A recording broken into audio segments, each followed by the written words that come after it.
접속 불가. 2000년 초까지 국민 SNS로 사랑받았던 싸이월드가 오늘 실검에 올랐습니다. 갑자기 홈페이지에 접속이 안 된다는 거였는데요. 누리꾼들은 아직 사진들을 다 백업하지도 못했는데 내 20대의 다이어리가 전부 날아가 버렸다 라면서 홈페이지만이라도 좀 열어달라고 하고 있는데 경영 악화 때문에 다음 달 폐쇄는 막을 수 없을 것 같습니다. 방금 20년간 싸이월드와 함께 했는데 사이트 먹통에 내 가슴도 먹통이 됐다라는 문자도 들어왔는데요. 먹먹한 분들 다 모이십시오. 김지윤의 이브닝쇼 시작합니다. 네, 김지윤의 이브닝쇼 프리스타일의 Y였습니다. 다들 기억하시는지 모르겠는데 도토리로 정말 많이들 하셨죠. 도토리 기억들 하시나요? 그리고 벽지 사고 뭐 마이룸 장식하고 이랬던 기억이 저도 많이 납니다. 저는 사실 그때 외국에 있었기 때문에 이 싸이월드라는 정말 신문물을 접하고 친구들하고 이제 외국에 있는 또 한국에 있는 친구들하고 같이 막 이제 교류도 하고 그랬던 기억이 나는데 아쉽네요. 진짜 청춘이 사라지는 것 같은. 그 당시도 청소는 아니었던 것 같은데 어쨌든 네, 젊은 시절이 좀 사라지는 것 같은 기분도 들고 네, 공감하시는 분들 최소 30대 후반 뭐 그렇게 보고 있습니다. 네, 웃는 여자 다 이뻐라고 하신 우리 청취자분 싸이월드 안 그래도 마음이 아픈데 노래까지 슬퍼요. 그렇죠? 공감하시는 거 보니까 30대 후반 최소 그렇게 보고 있습니다. 네, 매주 월요일부터 금요일까지 6시 20분부터 8시까지 생방송으로 진행되는 김지윤의 이브닝쇼입니다. 유튜브에서 TBS FM 검색하시면 보이는 라디오로도 함께 하실 수 있고요. 또 문자로도 방송 참여하실 수 있습니다. 50원의 유료 문자 샵 0951로 보내주시면 되고요. TBS 앱 그리고 카카오톡은 무료입니다. 인별그램도 새롭게 만들었으니까 많이 방문해 주세요. 골뱅이 TBS _ 이브닝쇼로 검색하시면 초대 손님 사진도 있고요. 굉장히 다양한 방송 제작 소식을 만나보실 수 있습니다. Welcome to Unfiltered. North Korea's latest. CNN was given 미국 오하이오 일본의 주에서 백색 국가 명단. 국내외 소식을 한 번에 들려듣는 뉴스 서울타임즈. 네, 서울타임즈 시간입니다. 어제는 온종일 KBS와 유시민 노무현재단 이사장 기사로 좀 시끄러웠는데 오늘은 또 윤석열 검찰총장 그리고 별장 성접대 의혹의 윤중천 씨 실검에 올랐습니다. 지금 뭐 조국 장관 사태가 2개월이 넘게 진행이 되고 있는데 이게 뭐 보도가 홍수처럼 쏟아지니까 따라잡기 힘드신 분들 많으실 거예요. 이브닝쇼 서울타임즈 식구 두 분 모셔서 이야기 좀 들어보겠습니다. 장용진 아주경제법도팀장 그리고 박정호 오마이뉴스 기자 나오셨습니다. 안녕하세요. 네, 안녕하세요. 어쨌든 두 분도 싸이 세대시죠? 예, 저는 싸이월드가 네. 한참 전성기였죠. 네. 그러시고요. 박정호 기자 잘 저도 모르실 것 같은데. 썼었죠. 아니, 전 잘 압니다. 저도. 아세요? 예, 그럼요. 싸이월드 그 막 방 꾸미고 막 그랬던 기억이 있는데 네네. 그게 사라진다고 하니까 정말 아까 말씀하신 것처럼 제 삶의 일부가 날아간 것 같아요. 어떻게 할지 모르겠네요. 그 사진 다 백업하셨어요? 어떤 사진인지 모르겠어요. 한번 찾아봐야겠어요. 안 들어가봐서 사실은. 네, 너무 오래됐어요. 들어간 지도 꽤 됐어요. 네, 그래서 맞아요. 한동안 방치가 돼 있었던 것 같은데 그러니까요. 그 여파로 인해 가지고 점점 수익성이 악화됐던 모양이에요. 그렇겠죠. 경영 악화로. 근데 누구 말로는 그래요. 세계 최초의 SNS는 맞아. 싸이월드다. 맞아요. 네. 정말 우리가 정말 그 좋은 소재를 가지고 이게 세계적으로 이렇게 키우지 못했다니 좀 아쉽기도 합니다. 그렇죠. 예, 알겠습니다. 다들 이렇게 아쉬운 마음을 가지고 싸이 세대다 최소 30대 후반 제 생각에 네. 아니신가 봐요, 박정희 기자님. 아유, 넘습니다. 넘죠? 예, 제가 동안이어서 그렇지요. 그러시구나. 나이는 좀 있습니다. 그러시구나. 네, 우리 모두 도토리의 기억을 되살리면서 오늘 이야기 좀 나눠보도록 하겠습니다. 아침에 한겨레 20일 보도죠. 굉장히 시끄러웠어요. 꼭 새벽에 이런 게 네. 나와갖고. 네, 이제 어쨌든 그 윤석열 검찰총장 그리고 윤중천 씨 관련 어떤 내용인지 좀 간략하게 좀 설명을 좀 해주세요. 예, 윤중천 씨 다들 기억하실 겁니다. 건설업자인데요. 김학의 전 법무부 차관의 스폰서였죠. 네네. 그래서 김학의 전 차관 그러니까 원주 별장에서 성접대했다. 뭐 그 영상이 공개가 네네. 되면서 논란이 됐다가 2013년 당시에는 뭐 그냥 무혐의 처리됐다가요. 결국에는 이번에 구속 기소가 됐죠. 윤중천 씨도 마찬가지고요. 그렇게 됐는데 이게 한겨레 보도는 뭐냐면 이번에 검찰 과거사의 진상조사단이 조사를 해봤더니 윤중천 씨 1차 수사 기록에서 2013년이죠. 네. 그때 윤석열 이름 석자가 나왔다는 거예요. 자료에서 네. 다이어리나 명함이나 뭐 이런 전화번호 이런 데서 나왔다는 겁니다. 그래서 이 진상조사단이 이번에 윤석열 씨, 윤중천 씨를 불렀다는 겁니다.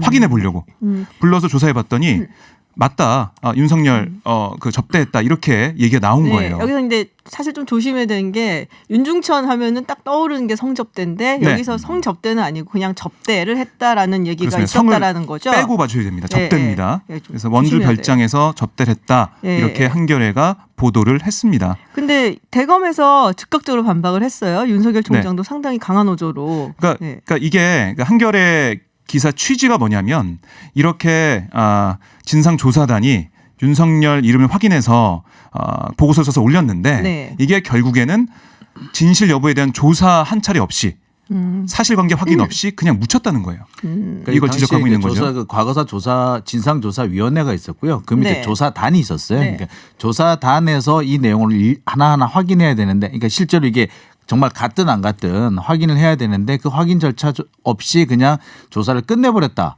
이 점을 이제 지적을 한 거죠. 근데 문제는 여기서 이제 윤석열 총장은 그 확인했다 안 했다의 문제가 아니라 뭐 누가 보더라도 확인했다 안 했다의 문제가 아니고 이거 윤석열 총장이 접대를 받았냐 안 받았냐의 문제 돼버렸잖아요. 근데 윤 총장이 이렇게 얘기했잖아요.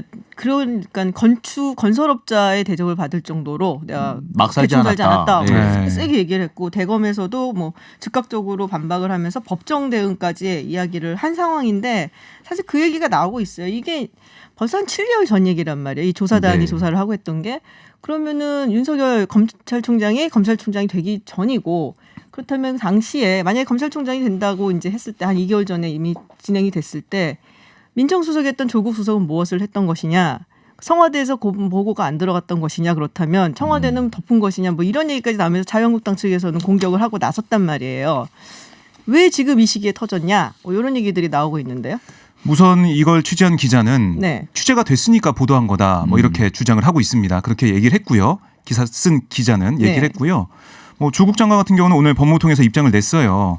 당시 민정수석실 차원에서 해당 보도 내용에 대한 점검을 했지만 사실이 아니라고 판단했다. 네. 이렇게 내용을 얘기를 했고, 근데 청와대는 조금 얘기가 좀 달라요. 청와대는 이게 모르겠다. 인사 검증의 사실관계 여부에 대해 얘기해 드린 바 없다라는 그런 입장. 그러니까 잘 모르고 어떤 근거로 대검에서 민정수석실이 이 별장 접대 의혹을 사실 무근으로 판단했다고 얘기인지 모르겠다. 그러니까 조금 뉘앙스가 좀 다른 여기서 그런 우리가 좀 부분이죠. 짚고 넘어가야 네. 되는 게 민정수석실이 모든 걸 다 알고 있는 데가 아니에요. 상당 부분을 몰라요. 그러니까 민정수석실이 왜 우리가 민정수석이 됐느냐면은 옛날에 군부에서 통치를 할 때 군부에서 이게 그 기무사가 있고 그다음에 그 국정원 남기부 같은 게 있잖아요. 이게 이제 그 권력기관을 통제하는데 그 권력기관이 민정까지도 통제할 수 있는 통로로 만들어둔 게 민정수석실이었거든요. 그렇기 때문에 이게 그래서 그때는 많은 정보를 가지고 있었지만 현재로서는 그렇게 많은 정보를 가졌다고 보기 어려워요. 근데 그래서 그래도 어쨌든 민정 라인은 검증을 하는 곳이잖아요. 아니 검증을 아무리 네. 한다고 하더라도 본인들이 가지고 있는 가지지 않은 정보까지는 알 수가 없죠. 특히 이거 같은 경우에는 만약에 검찰이 조직적으로 숨기려고 했으면 민정에서 알 수가 없죠. 왜냐? 만약에 민정수석이 검사였다면 얘기가 다른데 검사가 아닌 상태라면 네, 그렇게 절대로 안 얘기하시면 주죠. 조국 장관이 민정수석 이거는- 시절에 그렇던 검사가 아니었기 때문에 제대로 못했다라는 얘기가 될 수도 있잖아요. 아니 그렇게 보든 말든 그건 문제가 되는 게 아니고요. 어쨌거나 민정수석이 많은 것을 알고 있지도 않을 뿐더러 검찰이 조직적으로 숨기려 했다면은 숨길 수도 있다. 그러니까 따라서 이걸 가지고 조국 장관한테까지 가는 건 좀 억지에 가깝다. 저는 그렇게 생각이 들어요. 모든 일만 나오면은 자꾸 민정수석을 들고 가는데 좀 사실 그거는 좀 억지스럽다는 생각이 네. 들어요. 근데 억지스럽다십니다. 어쨌든 조국 장관이 법무 그 입장을 통해서 그때 검증했다고 했으니까요. 네. 이거 좀 봐야 될 것 같아요. 제가 볼 그렇죠. 때는 네. 조금 더 살펴봐야 될 것 같고 지금 자유한국당 측에서 이거 갖고 특검하자 그러면 어떡할 거예요? 어떻게 하면 되는 거죠? 특검하면 된다. 저는 그 부분에 됐는데? 대해서 저는 네. 아무런 그렇게 큰 의미를 두지 않는 것이 사실 이런 그 진술이 나왔다고 해서 그걸 100% 믿을 수가 없어요. 특히 사실 건설업자 윤중천 씨 같은 경우는 사실 이런 분들의 뭐 죄송합니다만 사실 좀 걸러 들어야 돼요. 많은 부분을. 그렇기 걸러 들어야 때문에. 된다. 네. 박정희 기자님 계속 말씀해 보세요. 뭐 그렇게 볼 수도 있는데 근데 핵심은 이건 것 같아요. 검찰에서 윤중천 씨가 뭐라고 했는데 네. 거기에 신빙성이 있는지 없는지는 검찰에서 좀 판단했어야 되는데요. 그걸 판단하지 않고 조사도 없이 넘어간 건 문제가 있지 않나 이런 생각이 듭니다. 그러니까 이게 그 검찰 조사가 있었는지 없었는지 왜 제 식구 감사 기점을 갖는지 그런 의혹이 있는 건데 거기에 초점이 맞추지 않고 지금은 내가 뭐 그럴 사람이냐 별장 접대 받을 만큼 대충 살지 않았다는 윤석열 총장의 발언만 좀 크게 좀 보도가 되고 있고 왜 그때 조사가 없었는지 뭐 이런 것들이 좀 봐야 될 것으로 좀 보여지는 부분인데 이게 중요한데 격가지를 좀 다른 방향으로 좀 가고 있지 않나 좀 이렇게 좀 봅니다. 그런 얘기도 있더라고요. 이게 제2의 최동욱 사건이다. 라는 얘기, 뭐 이런 얘기도 있더라고요. 그런 지금 지적들이 나오거나 의심이 나오고 네. 있죠. 그리고 그런 의심을 받을 만한 상황이기도 합니다. 그런데 특히 이제 뭐가 문제냐면은 이런 게 있으니까 당시 그 김학의 그 차관하고 윤석열 총장하고 뭐 좀 노는 결이 좀 다르다고 그래야 되나요? 그런 게 좀 있어요. 그래서 아무리 생각해도 거기 갈 것 같지는 않은데, 그러니까 제가 취재해왔던 바로는 네네.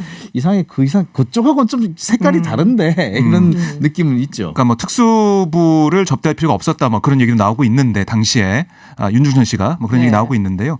그런 부분까지 다 포함해서 이 보고서에 만약에 윤중천 씨가 윤석열 이름 석자를 얘기했다면 네. 이걸 왜 그냥 넘어갔느냐 이건 계속해서 지적이 있을 것 같고요. 제가 오늘 오면서 제가 오늘 좀 쉬는 날이에요, 사실은. 그러세요? 쉬는 날인데 그 촛불 집회 대유인데요. 네네. 휴가 쓰고 있다가 브레이브에 나왔는데 나오면서 민주당 그 여당 쪽하고 좀 통화를 해봤습니다. 네. 그랬더니 사실관계 좀 먼저 확인해봐야 된다. 아까 뭐 이인영 대표도 얘기했지만은 좀 약간 좀 곤혹스러운 느낌도 좀 있는 그런 분위기 좀 느껴지는데 사실관계 확인이 먼저다. 그러니까 그 자유한국당의 특검 주장은 좀 너무 나간 거다. 뭐 이런 뉘앙스로 얘기하더라고요. 알겠습니다. 네. 여기까지 듣고요. 교통정보 듣고 다시 돌아와서 이야기 이어가겠습니다. 네, 이브닝쇼 돌아왔습니다. 다음 얘기로 넘어가 보겠습니다. 지금 정경심 교수 자산관리인 김모 씨 인터뷰 두 개가 있죠. 하나는 유시민 이사장하고 한 게 네. 있고 하나는 이제 KBS 차고 한 달 전에 한 것 같은데요. 그게 네, 9월 있는데 10일로 알려져 있죠. 네, 그 내용이 둘 다 공개가 됐어요. 네, 다 네. 일단 KBS도 전체를 다 공개했다고 네네. 하는데 누구 말로는 조금 한두 군데가 빠진 것 같다고는 해요. 근데 어쨌거나 지금 나와 있는 그 내용을 보면은 다른가요? 같은가요? 아니요.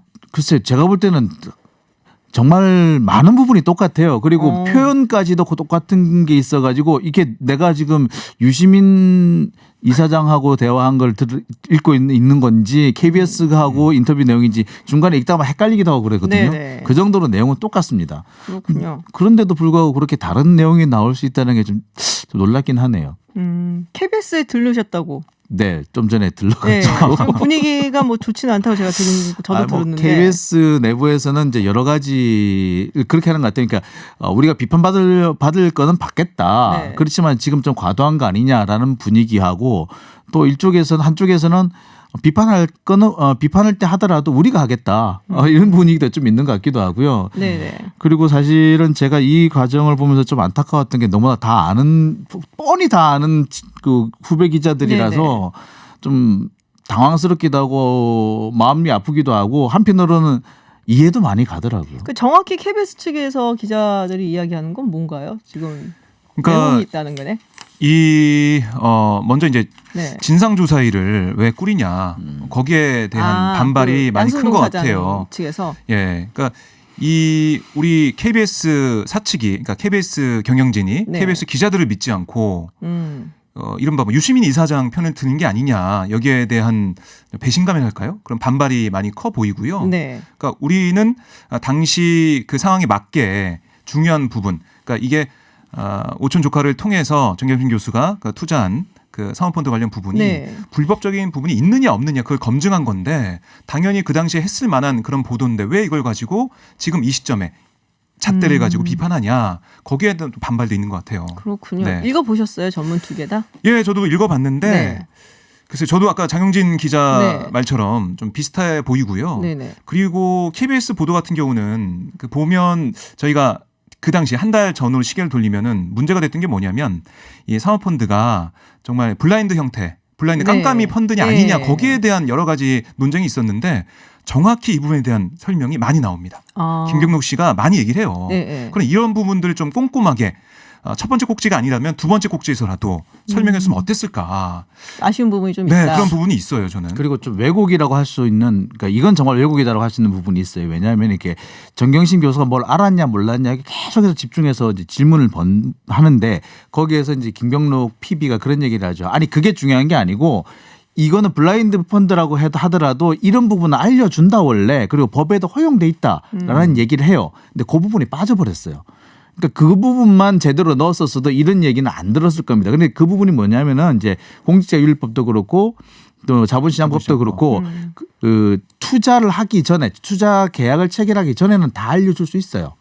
근데 그 이후에 개입을 할 수는 없다는 거죠. 그러니까, 네. 그러니까 투자하기 전에 이 펀드가 뭡니다라고 얘기하는 거는 그거 얘기를 들어야지 투자를 할 거 아니에요. 그렇군. 예, 그러니까 그 부분은 상관이 없는데 네. 그 부분을 가지고 지금 문제를 삼고 있기 때문에 어떻게 보자면 잘못 방향을 잡은 거거든요. 근데 그 부분을 좀 근데 저는 안타까워요. 사실은 이제 이게 2달 넘게 진행이 되고 있잖아요. 이걸 참 뭐라고 해야 되나요?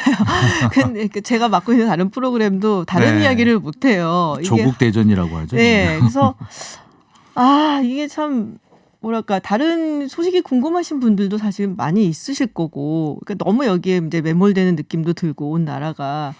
그래서 기자분들께서 또 이게 약간 경주마 경기 하듯이 왜 우리가 네. 홀스 레이스라고 얘기를 하잖아요. 그러니까 저는 이 네. 언론 보도 그 관행이 문제라고 보는 게 저는 법조 출입은 하지 않지만 잘 아시겠지만은 법조 출입하시는 예, 법조 팀장님 저 계시죠 앞에. 네, 그러니까 찬용진 위원장님. 이 검찰에서 주는 소스 그걸 가지고 계속해서 경주마식으로 경쟁하듯이 그리고 보도를 단독 하는 거죠. 계속 달면서 네. 계속 보도가 나와요. 그러면은 경쟁사 볼 때 경쟁하게 되고 계속 똑같이 쓰게 되고 이런 부분들이 있지 않습니까, 법조 팀장님? 잠깐만 지금 조금 전에 나온 소식 하나 전해드릴게요. 윤석열 총장이 윤중천 접대 의혹을 보도한 기자를 서부지검에 고소를 했다는 소식이 막 들어왔고요.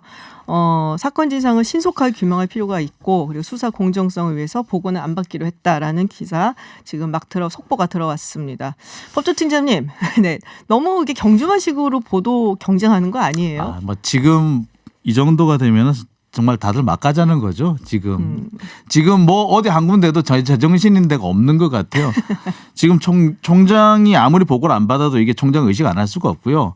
지금 총장이 대통령하고 법무부 장관하고 싸우고 있는 상태에서 어느 검사가 총장한테 해가 되는 수사를 할 수 있어요? 못합니다. 아니 지금 기자분들 얘기하는 거예요. 기자도 마찬가지죠. 무슨 아니 또 넘어가시려고 지금 언론 얘기를 하고 있는 거예요. 팀장님. 네, 빨리 법조 팀장님. 예, 저 이 얘기를 하면 참 제가 이제 그 KBS와 관련된 보도를 뭐 이런 태도를 가지고 얘기를 하면서 항상 저는 그 생각이 들었어요. 이게 지금 비판하는 이 얘기가 나한테 다시 되돌아오는 칼이겠구나. 그리고 지금도 막 와서 박히고 있구나. 내 가슴에 와서 박히고 있구나 하는 생각을 많이 해요. 그래서 나는 과연 어떻게 했나를 좀 반성을 해봅니다. 그래서 만약에 나였다고 하더라도 이렇게 하지 않았을까? 혹시 나라면 어떻게 했을까라는 생각 항상 하게 돼요. 그래서 처음에는 되게 제가 강하게 비판을 했었거든요. 네. 그러니까 일반인들의 시각으로 볼 때는 도저히 납득할 수 없는 부분인 건 분명하거든요. 근데 나라면 어땠을까? 나는 과연 안 그랬을까를 생각해 보면서 자꾸 자신이 발언 수위가 없으시구나. 내려가요. 제가.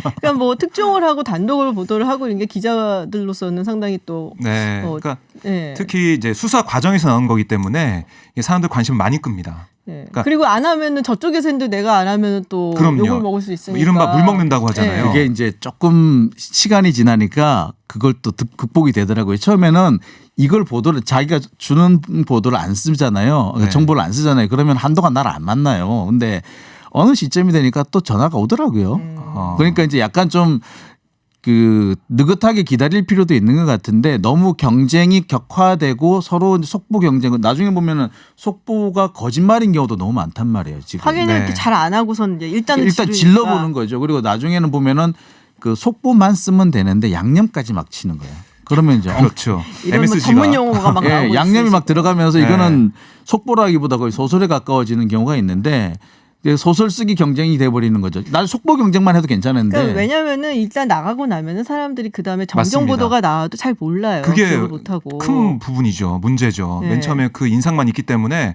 그렇게 보도된 사람은 그냥 인생이 달라질 수 있는 네. 그런 상황이 되잖아요. 그래서 저는 이번에 KBS 보도를 보면서 제가 여러 기자들 다 아는 그 관련된 기자들 다 알기 때문에 한편으로는 안타깝고 비판을 하고 싶다가도 그런 생각은 언뜻 들어요. 아프냐? 그 사람도 아팠을 거야. 나도 아프다? 뭐 이런 거예요. 그 사람도 아팠을 거야라고 예. 그 생각을 하고 싶어요. 그래서 조금 그러니까 KBS 기자들도 지금 욱하는 심정은 이해하지만 그럴 상황이 아니라고 봐요. 그러니까 이게 모르겠습니다. 계속 내려온 취재 관행이라는 게 있습니다. 거기에 비춰보면 별리 아닐 수가 있어요. 근데 지금 21세기 2019년 살아가는 우리 국민들의 눈으로 보면 언론이 그렇게 하면 안 되지라고 생각할 수 있단 말이죠. 그래서 제가 촛불 집회 취재 나가고 이러면 느끼는 게 뭐냐면 검찰 개혁 플러스 언론 개혁을 말씀하세요. 검찰 개혁 이후에는 언론 개혁을 주장하는 목소리가 커질 겁니다. 네, 왠지 박수를 치어야 될 것 같은 분위기였는데 하여튼 언론의 역할을 좀 잘 정립을 해야 된다라는 그런 어떤 교훈도 이번 일이 끝나면은 굉장히 크게 정립이 되지 않을까 그런 생각이 좀 듭니다. 알겠습니다. 오늘 나름 열띤 토론까지 되었는데요. 네, 말씀 감사하고요. 또 한 번 또 모시도록 하겠습니다. 고맙습니다. 고맙습니다. 네, 지금까지 아주경제 장영진 기자, 오마이뉴스 박정호 기자와 함께했습니다. 네, 지금 이 시각 해외 핫한 뉴스를 알아보는 서울타임즈 외신 시간입니다. 전주현 캐스터와 함께합니다. 안녕하세요. 네, 안녕하세요. 네, 첫 번째 소식 먼저 짚어보죠. 지금 제일 전 세계가 눈여겨보고 있는 미중 무역 협상. 어떻게 됐나요? 첫날 일정 일단 끝났는데 트럼프 대통령이 상당히 잘 됐다라고 얘기를 했는데 믿을 수 있는 건가요? 일단 그렇긴 얘기를 했어요. 네. 미국 대통령 트럼프 대통령이 첫날 협상이 매우 잘 됐다. 이튿날 재개가 될 것이고 예정대로 나는 백악관에서 중국의 류허 부총리를 만날 것이다. 이렇게 네. 얘기를 했고요. 백악관의 한 관리도 아마도 예상보다 더 좋다. 그러면서 협상이 잘 진행됐다 이렇게 얘기를 했는데요. 뉴욕타임스가 이번 협상에서 미국하고 중국이 세부의 쟁점을 떼어내서 미리 합의하는 방식을 추진할 수도 있다 이렇게 보도를 했습니다. 그리고 무역협상에 정통한 미국 상공회의소 부회장을 인용해서 이번 달에 중국에게 부과되기로 예정한 관세율 인상을 미국이 집행하지 않고요. 중국이 위안화 환율 조작을 자제한다는 합의가 나올 수도 있다 이렇게 얘기를 했거든요. 이게 이른바 스몰딜 얘기가 나오더니 그건가 봐요? 네, 부분적인 합의 이런 얘기도 나왔었죠. 근데 최근에 이 무역 협상이 진행되기 직전에 미국 상무부가 중국 신장 지역의 이슬람 소수민족에 대한 인권 침해를 언급하면서 중국 기관 기업 28곳을 제재했거든요. 네네. 또 미국이 중국 관리에 대해서 비자 제한을 하니까 중국이 또 맞불을 놔서 똑같이 미국 관리에 대한 비자 제한 조치를 내놨거든요. 그게 약간 그러니까 미국이나 트럼프 대통령 방식의 어떤 협상 방식이 아니야 얘기가 좀 나오더라고요. 네네. 그러니까는 협상할 듯 하면서 뒤에서는 이렇게 뭔가 제재를 자꾸 가는. 그렇습니다. 북한하고 할 때도 사실은 그런 비슷한 경우가 많았거든요. 해줄 듯 하면서 안 해주는 게 트럼프 대통령의 방식이다 이런 얘기가 나왔잖아요. 그래서 이런 것들이 과연 협상에 어떤 전망을 좀 어둡게 할 수도 있지 않겠느냐 이런 얘기가 나왔는데 일단 첫날 협상에서는 트럼프 대통령이 좋다 이렇게 얘기를 했습니다. 그렇군요. 근데 미국 사람들 이제 여론조사를 했는데 중국하고 그래도 좀 우호적인 협력을 계속해야 된다라는 의견이 꽤 많이 나왔다고 해요. 네, 조사 대상자 그러니까 성인 남녀 2,000명을 대상으로 이제 여론조사를 해봤는데 68%가 중국과 우호 협력 정책을 취해야 된다 이렇게 답을 했고요. 중국의 권력 강화를 제한하기 위해서 적극적으로 행동해야 한다 이런 응답자는 31%였습니다. 그러니까 관세 문제로 대립은 하는데 무역은 또 중요하다 이렇게 좀 실리적인 입장을 미국인들은 갖고 있다 이렇게 분석이 내려졌어요. 워싱턴에서 하는 얘기랑은 또 잘 다른 분위기인 것 같은 그렇습니다. 느낌이 드는데 이게 맞아 이 얘기 좀 여쭤봐야 될 것 같아요.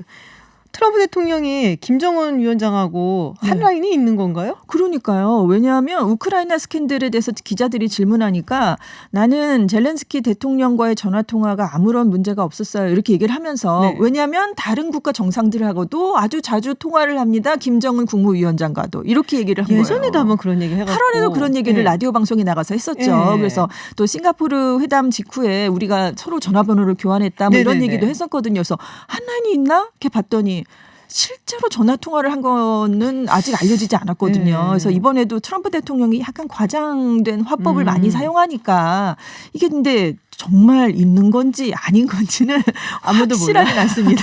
얘기를 몰라. 해주지 않으니까요. 네, 그렇군요. 요새 이제 하여튼 트럼프 대통령 미중 무역 협상 얘기가 많이 나오곤 있지만 여전히 머릿속에는 탄핵. 그렇습니다. 요새 근데 탄핵 지지율이 꽤 높아지고 있어요. 그러게요. 폭스뉴스가 조사를 했어요. 친 트럼프 대통령 매체잖아요. 근데 여기서 조사를 했는데도 응답자의 51%가 51%가 많이 나왔네요. 탄핵 재판을 통해서 파면돼야 된다 이렇게 답을 했습니다. 그렇군요. 7월에 실시한 여론조사에서는 42%였는데 석 달 만에 탄핵을 찬성하는 여론이 9%포인트가 높아졌는데요.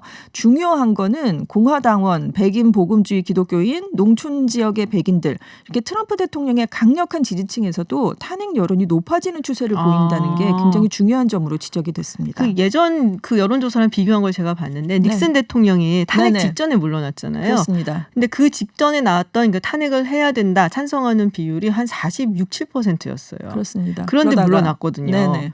근데 이제 차이점이 뭐냐면은 트럼프 대통령 그것보다 좀 높게 나오는데도 불구하고 닉슨 대통령은 닉슨 대통령 지지율 자체가 굉장히 낮았어요. 네. 한 25, 6%.